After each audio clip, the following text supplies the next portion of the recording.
और दूसरी तरफ अगर हम भारत की तरफ लौटें और बिहार विधानसभा चुनाव की बात करें, तो पिछले 48 घंटे में अगर हम देखें रीना जी, तो खून खराबा शुरू हो गया है बिहार विधानसभा चुनाव के मद्देनजर। राजनीतिक पार्टियों के बीच में ही खून खराबा हो रहा है। तो क्या ये माना जाए कि बिहार विधानसभा चुनाव जो है खून खराबे के बिना हो ही नहीं सकता, हिंसा के बिना हो ही नहीं सकता? आपका गणित क्या कहता है, कैसा रहने वाला है ये चुनाव? देखिए, मैंने एक छोटा सा वीडियो बनाया था अपने खुद के चैनल पे, और उसमें मैंने बताया था कि जब ये बृहस्पति, देवगुरु बृहस्पति वक्री होके कर्क राशि में आएंगे तो वो शनि के साथ ट्राइन में आ जाएंगे, और दोनों जलीय राशि में हैं। और जैसे ही मंगल ये गोचर करके अभी ये आए हैं स्कॉर्पियो में, वो भी एक जलीय राशि है, बट स्कॉर्पियो एक फायरी राशि भी है, फायरी साइन है, अग्नि तत्व है। सो इस तरीके के क्राइम्स और इस तरीके के जो मार काट है, ये एक्सपेक्टेड था, पहले से एक्सपेक्टेड था। बट इस बार बिहार के जो इलेक्शन रिजल्ट्स होंगे वो कहीं ना कहीं आप सब स्तब्ध रह जाएंगे कि उठापटक तो रहेगी, वो तो है और वो तो होगी। बिहार है, you know, everyone knows Bihar में किस तरीके से क्राइम देखा गया है। आपके हिसाब से कैसा रहने वाला है बिहार विधानसभा का नतीजा? 14 नवंबर को नतीजे आएंगे, तो आप कह रही हैं कि बड़े हैरान करने वाले होंगे, हम सब स्तब्ध रह जाएंगे। आपका गणित क्या कहता है, किस तरफ जाता दिख रहा है आपको ये चुनाव? एनडीए डेफिनेटली जीत रहा है, ऐसा मुझे दिखता है। सरप्राइजिंग रिजल्ट्स भी आएंगे एट द सेम टाइम। क्यों मैंने ऐसा कहा? क्योंकि सीएम की जो कुर्सी है उसमें मुझे बदलाव होता हुआ दिखता है आगे फ्यूचर में, क्योंकि इनकी तबीयत ठीक नहीं है, इनकी कुंडली के हिसाब से, नीतीश कुमार जी की। सो वहां कहीं चीफ मिनिस्टर बनने के बाद भी ये स्टेप डाउन करते दिख रहे हैं।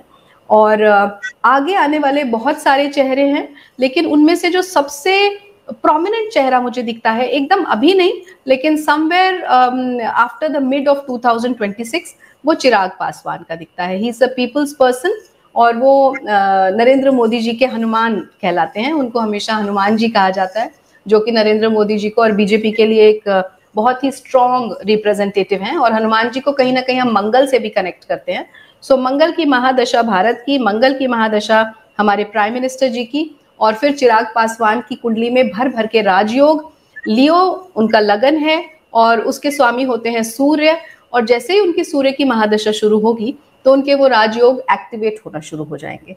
सो अभी वो उनका क्योंकि समय नहीं आया, he is running 7.5 right now, लेकिन जैसे ही उनका पीरियड अच्छा आएगा ही विल बी सीन। तो आप ये देख रही हैं अपने ग्रह नक्षत्रों के हिसाब से कि नीतीश जी फिर से सीएम तो बनने वाले हैं बिहार के, लेकिन आगे चलकर 26 में बीच में कहीं जाकर आपको लग रहा है उनका स्वास्थ्य कारण बनेगा, जिसकी वजह से सीएम की कुर्सी में बदलाव होगा और आपको चिराग पासवान वहां पर बैठते नजर आ रहे हैं, ये आपका गणित कह रहा है। लेकिन इस दरमियान ये जो अभी जो चुनाव होने वाले हैं, इसमें उनका क्या होगा, तेजस्वी यादव का? वो तो अपने आप को सीएम एक तरह से घोषित करके ही चल रहे हैं।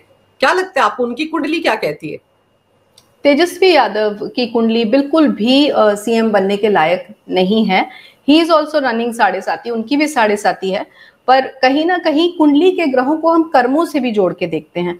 सो जो जिस प्रकार के उनके कर्म रहे हैं पास्ट में, और जो अभी वो कर रहे हैं, हम सबको पता लग रहा है, दिख रहा है। कोई वोकल होके बोलता नहीं, लेकिन जो कुछ भी हो रहा है, इतना क्राइम और पॉलिटिक्स को लेके या इलेक्शन को लेके जो जिस तरीके की अफरा तफरी मचा रखी है, उसके पीछे बहुत हद तक उनका खुद का हाथ है। सो मुझे उनका तो कुछ पॉजिटिव रिजल्ट आता नहीं दिखता, to be very frank. Rahul Gandhi जो अभी अभी उतरे हैं चुनाव प्रचार में, बड़ी बड़ी बातें हो रही हैं, पीएम मोदी को टारगेट कर रहे हैं, किस तरह की भाषा का इस्तेमाल कर रहे हैं। आपका कहने का मतलब यह है कि ग्रह नक्षत्रों के हिसाब से देखा जाए तो वो सारी बातें जो हैं वो तेजस्वी को ले डूबेंगी। बिल्कुल ले डूबेंगी, क्योंकि जो आपने जिस स्टेटमेंट की बात कही, मैं तो उसे बोलना भी पसंद नहीं करूंगी। सीधा पीएम मोदी की माता जी को उन्होंने इन्वॉल्व किया। और आप ये समझिए, जुपिटर जो वक्री होके आए हैं वो किस राशि में आए हैं? वो आए हैं कर्क राशि में। और कर्क राशि क्या है? कर्क राशि हमारी जो एस्ट्रोलॉजी में जब हम देखते हैं, जो भचक्र की चौथी राशि है, जिसे हम माँ से जोड़ के देखते हैं, माँ से, नर्चरिंगनेस से, ममता से। तो कहीं ना कहीं माँ को जो इस तरीके से टारगेट किया गया है ना, यही उनके डाउनफॉल का कारण बनेगा, आप देखिएगा। क्योंकि मैंने बोला ना, जजमेंट का समय है ये। जब जुपिटर और शनि, बृहस्पति और शनि जुड़ रहे हैं, और फिर वो वक्री होके थोड़े समय के लिए आए हैं, सिर्फ 18 अक्टूबर से 5 दिसंबर के बीच में, तभी ये सारा जो नाटक है वो हो रहा है, क्योंकि उसी समय इलेक्शन के रिजल्ट्स भी आने हैं। और जो कोई भी गलत कर्म करेगा इस समय पे, और स्पेशली आप देखिए किस तरीके से ग्रह अपना खेल खेलते हैं, जहां नर्चरिंग राशि में, साइन में देवगुरु बृहस्पति आए, वहीं रिलीजन, माँ और उस तरीके की चीजों को जोड़ के, और वो 4th हाउस मासेस का भी होता है, पब्लिक का भी होता है, तो पब्लिक सेंटिमेंट्स भी हर्ट हुए। सो ये सारी की सारी चीजें मिला जुला के ये बोलती हैं कि ये उनके बहुत ही गलत एक्शंस और डिसीजंस हैं, जिसकी वजह से वो जरूर भुगतेंगे। अगर हम पीएम मोदी की कुंडली की बात करें, भारत की कुंडली की बात करें, तो ये समय भारत के लिए कैसा है? क्योंकि आप अमेरिका के साथ भारत के रिश्ते कैसे हैं ये हम लगातार चर्चा करते आ रहे हैं। 36 का आंकड़ा फिलहाल बना हुआ है, वो ट्रेड डील जो है टैरिफ के भंवर में फंसी हुई है। तो भारत के लिए ये समय कैसे रहने वाला है आपके ग्रहों के, नक्षत्रों के हिसाब से? देखिए, भारत की मंगल की अभी महादशा शुरू हुई है, अभी जस्ट 11 सितंबर को शुरू हुई है, और हमारे प्राइम मिनिस्टर की ऑलरेडी मंगल की दशा चल रही थी। प्राइम मिनिस्टर की कुंडली में हमारे जो माननीय नरेंद्र मोदी जी हैं, हमारे प्रधानमंत्री, उनकी कुंडली में मंगल चंद्रमा के साथ लगन में बैठा हुआ है, और मंगल उनका लग्नेश भी है क्योंकि वो स्कॉर्पियो लगन है।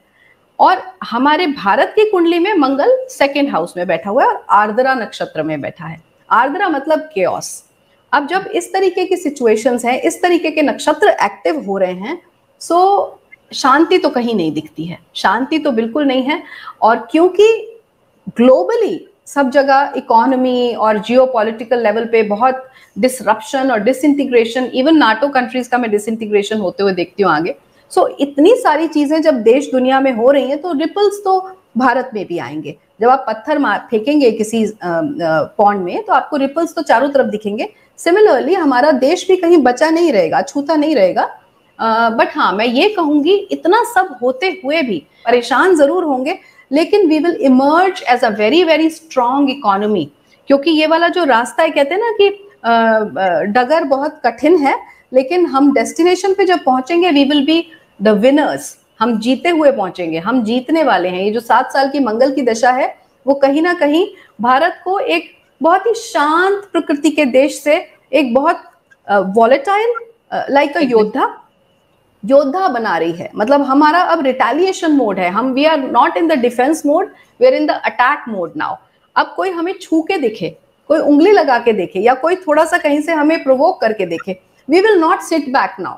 अब भारत बैठने की अवस्था में है ही नहीं, क्योंकि वो सोचने की अवस्था में नहीं है। व्हेन आप मंगल को जब देखते हैं, तो मंगल को हम पर्सोनिफाई करते हैं as a commander in chief. हम एस्ट्रोलॉजिकल बेल्ट में देखते हैं, हाँ, ज्योतिष के हिसाब से योद्धा, और वो कमांडर इन चीफ है।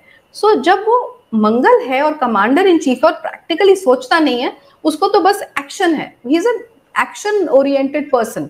मतलब अगर हम मंगल को पर्सोनिफाई करें, सो वो इतना एक्शन ओरिएंटेड है कि वो सोचेगा नहीं। अगर किसी ने कुछ कहा तो वो वेट नहीं करेगा कि भाई कहीं से मुझे कुछ कमांड आए तो मैं कुछ करूं, बस वो रिटेलिएट करेगा, एक्शन ओरिएंटेड है। सो उसके बेसिस पे अगर हम देखें, और भूमि पुत्र भी है, तो कहीं ना कहीं भूमि का जो जुड़ाव है, addition of land will be there in our country, हमारे देश में, और जो भूमि है वो जुड़ेगी।